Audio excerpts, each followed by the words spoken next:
Shalom, Jemaat GBT Keluarga Kristus Tasikmalaya. Senang menjumpai Anda pada sore hari ini. Sebentar, kita akan menyaksikan video good news yang akan disampaikan oleh Bapak Jeffrianto. Sebelum kita menyaksikan videonya, jangan lupa untuk pencet tombol like, share, dan subscribe. Stay tune! Shalom, selamat sore Bapak Ibu Saudara yang dikasih dalam Tuhan. Saya sangat senang sekali bisa berjumpa kembali walaupun lewat online ya. Sore malam hari ini kita akan belajar tentang kebenaran firman Tuhan, sama-sama kita belajar.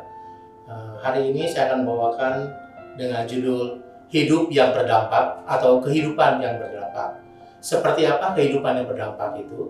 Nanti kita akan belajar tentang hidup yang berdampak tersebut.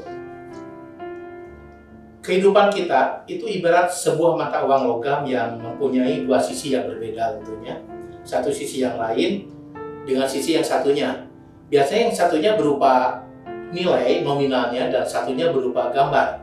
Begitu juga dalam kehidupan kita sehari-hari, itu selalu ada dua sisi. Seperti misalnya ada yang baik, ada yang jahat, ada yang miskin, ada yang kaya, ada yang tinggi, ada yang pendek, dan ada yang rajin, juga ada yang malas, ada positif, juga ada yang negatif. Nah, untuk lebih jelasnya kita akan lihat dulu, kita akan baca dulu di dalam Kisah Rasul pasal 9 ayat 32 sampai dengan 43, dan Bapak Ibu Saudara mungkin bisa ikut juga membuka Alkitab atau handphone saudara, dan saya akan membacakan. Petrus menyembuhkan Eneas dan membangkitkan Dorcas. Pada waktu itu Petrus berjalan berkeliling, mengadakan kunjungan kemana-mana. Dalam perjalanan itu ia singgah juga kepada orang-orang kudus di Lida. Di situ didapatinya seorang bernama Eneas, yang telah 8 tahun terbaring di tempat tidur karena lumpuh. Kata Petrus kepadanya, "Eneas, Yesus Kristus menyembuhkan engkau. Bangunlah dan bereskanlah tempat tidurmu." Seketika itu juga bangunlah orang itu. Semua penduduk Lida dan Saron melihat dia, lalu mereka berbalik kepada Tuhan. Di Yope ada seorang murid perempuan bernama Tabita. Dalam bahasa Yunani, Dorcas. Perempuan itu banyak sekali berbuat baik dan memberi sedekah. Tetapi pada waktu ia sakit lalu meninggal. Dan setelah dimandikan, mayatnya dibaringkan di ruang atas. Lida dekat dengan Yope. Ketika murid-murid mendengar bahwa Petrus ada di Lida, mereka menyuruh 2 orang kepadanya dengan permintaan, "Segeralah datang ke tempat kami." Maka berkemaslah Petrus dan berangkat bersama-sama dengan mereka. Setelah sampai di sana, ia dibawa ke ruang atas dan semua janda datang berdiri di dekatnya, dan sambil menangis, mereka menunjukkan kepadanya semua baju dan pakaian yang dibuat Dorcas pada waktu ia masih hidup. Tetapi Petrus menyuruh mereka semua keluar. Lalu ia berlutut dan berdoa. Kemudian ia berpaling ke mayat itu dan berkata, "Tabita, bangkitlah." Lalu Tabita membuka matanya, dan ketika ia melihat Petrus, ia bangun lalu duduk. Petrus memegang tangannya dan membantu dia berdiri. Kemudian ia memanggil orang-orang yang kudus beserta janda-janda, lalu menunjukkan kepada mereka bahwa perempuan itu hidup. Peristiwa itu tersiar di seluruh Yope dan banyak orang menjadi percaya kepada Tuhan.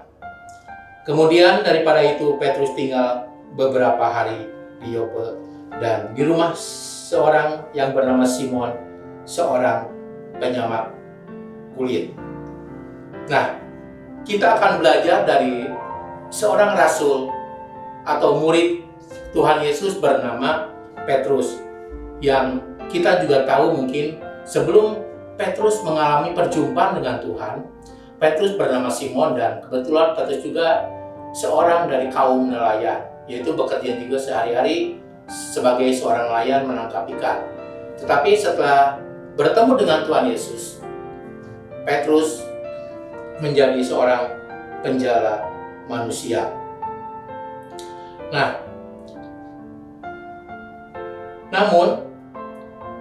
Mungkin yang paling kita ingat tentang Petrus adalah, Bapak Ibu Saudara mungkin tahu tentang Petrus dan lebih ingat tentang Petrus, salah satunya adalah mungkin Petrus 3 kali menyangkal ketika Tuhan Yesus saat diadili. Dan yang keduanya ketika Petrus berjalan di atas air. Nah, mungkin 2 hal seperti itu yang sering Bapak ingat tentang Petrus, tentang Rasul Petrus. Lalu, dampak apa dari seorang Petrus di kota Lida, Saron, dan Yope? Saya mencatat ada dua dampak yang besar sekali dari akibat pelayanan Rasul Petrus di kota-kota tersebut. Yang pertama, mereka berbalik kembali. Di pasal dan ayat yang kita baca tadi, di Kisah Rasul 9 ayat 35 dikatakan, semua penduduk Lida dan Saron melihat dia, lalu mereka berbalik kepada Tuhan. Nah, di sini setelah penduduk Lida dan Saron melihat dia itu melihat Eneas yang telah terbalik sakit lumpuh selama 8 tahun dan disembuhkan oleh seorang Petrus dari sakitnya. Nah, kita bisa melihat bahwa dari ayat tersebut ketika dikatakan lalu mereka berbalik kepada Tuhan. Nah, bukan hanya Petrus menyembuhkan Eneas yang telah sakit selama 8 tahun, tapi dampak dari penyembuhan itu sendiri bahwa di kota Lida dan kota Saron itu banyak yang berbalik kembali kepada Tuhan Yesus. Banyak yang berbalik kembali menjadi percaya kepada Tuhan Yesus. Kalau kita menyikapi ayat tersebut, dikatakan berbalik kembali, itu berarti bahwa di sekitar kota Lida dan Saron, itu dulunya banyak sekali orang-orang kudus atau orang-orang yang percaya kepada Tuhan Yesus. Namun mungkin dengan seiringnya perjalanan waktu, mereka banyak juga yang meninggalkan Tuhan Yesus. Mereka tidak lebih lagi untuk beribadah kepada Tuhan Yesus. Mereka meninggalkan tempat-tempat peribadahan dan mungkin mereka juga sudah terlihat enak di zona yang nyaman sehingga mereka meninggalkan kehidupan untuk beribadah kepada Tuhan Yesus. Makanya di ayat 35 tersebut dikatakan mereka berbalik kembali. Artinya bahwa mereka dulunya percaya kepada Tuhan Yesus, meninggalkan Tuhan Yesus. Setelah melihat kehidupan pelayanan Petrus di kota Lida atas Eneas, mereka berbalik kembali. Mereka percaya kembali, bertobat, berbalik kembali. Nah, itu yang ke-1. Yang kedua, banyak orang menjadi percaya. Kita baca di Kisah Para Rasul pasal 9 ayat 42, dikatakan bahwa peristiwa itu tersiar di seluruh Yope dan banyak orang menjadi percaya kepada Tuhan. Nah, dampak yang kedua ini dari pelayanan Rasul Petrus di kota Yope adalah banyak orang menjadi percaya kepada Tuhan Yesus. Artinya apa? Bahwa orang-orang yang tinggal di sekitaran kota tersebut itu tidak semuanya orang-orang yang percaya kepada Tuhan Yesus. Beda sekali dengan kota-kota di sekitar Lida dan Saron. Mereka orang-orang yang banyak yang percaya, hampir semuanya dikatakan mungkin percaya kepada Tuhan Yesus. Beda dengan di kota Yope. Kota Yope itu tidak semua orang percaya kepada Tuhan Yesus. Makanya di situ dikatakan bahwa ketika Rasul Petrus menyembuhkan Dorcas, membangkitkan Dorcas, di situ dikatakan bahwa mereka setelah melihat kejadian itu banyak yang menjadi percaya. Nah, di situ kita bisa jelas sekali bahwa di kota Yope banyak sekali orang-orang yang tadinya memang bukan orang-orang yang percaya kepada Kristus, banyak orang yang tidak mengikut Kristus, bukan orang-orang yang kudus, orang yang percaya. Makanya dikatakan mereka banyak yang percaya.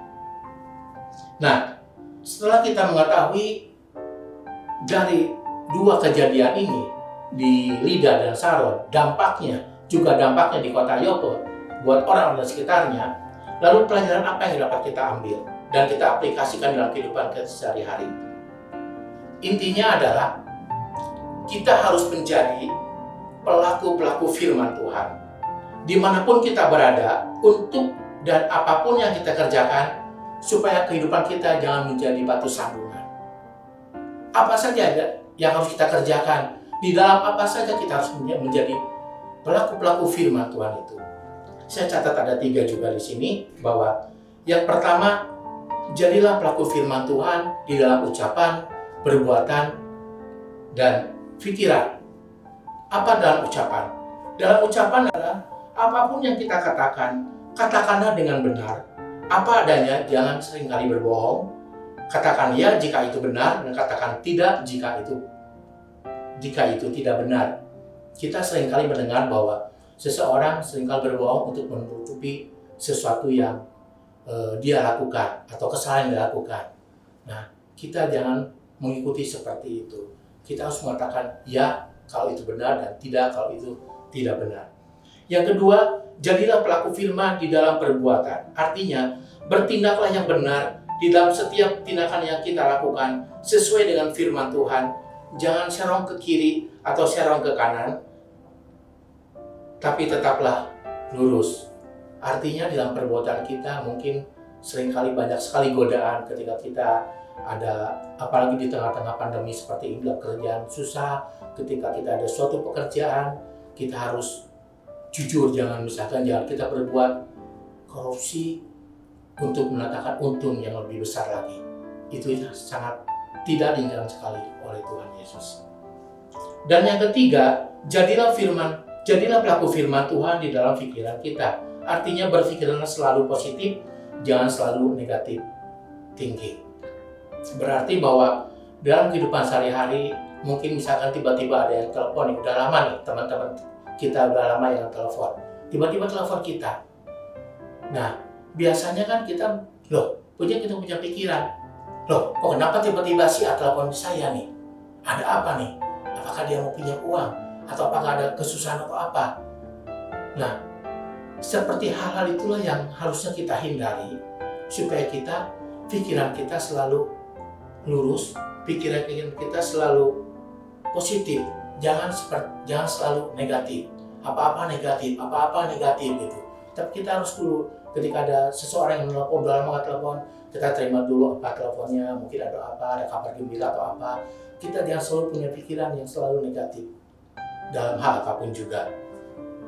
Sebab ketika kita menjadi pelaku firman-Nya, itu akan berdampak besar sekali bagi orang lain. Mungkin saat itu kita tidak akan menyadari dan tidak akan melihat, ketika kita menjadi pelaku firman Tuhan, dampak yang telah kita lakukan itu tidak akan melihat saat itu juga. Tapi percayalah, saya yakin bahwa firman Tuhan, ketika kita menjadi pelaku firman Tuhan, dampaknya akan terbukti, lambat laun akan terbukti. Dari yang tadinya udah lama meninggalkan Tuhan, mungkin mereka akan kembali kepada Tuhan. Bahkan yang dari tadinya tidak percaya kepada Tuhan, mungkin menjadi percaya kepada Tuhan. Sekali lagi, jadilah pelaku firman Tuhan di dalam ucapan, perbuatan, dan pikiran, sehingga ketika kita mengerjakan semuanya ini, nama Tuhan dipermuliakan. Amin. Terima kasih. Kita akan berdoa. Bapak, terima kasih pada sore malam hari ini.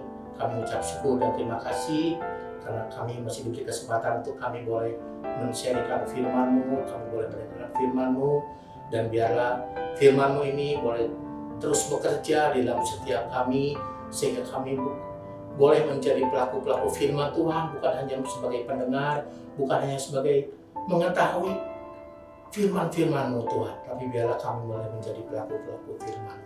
Teguhkanlah firman-Mu ini ya Tuhan, di dalam nama Tuhan Yesus Kristus. Haleluya. Amin.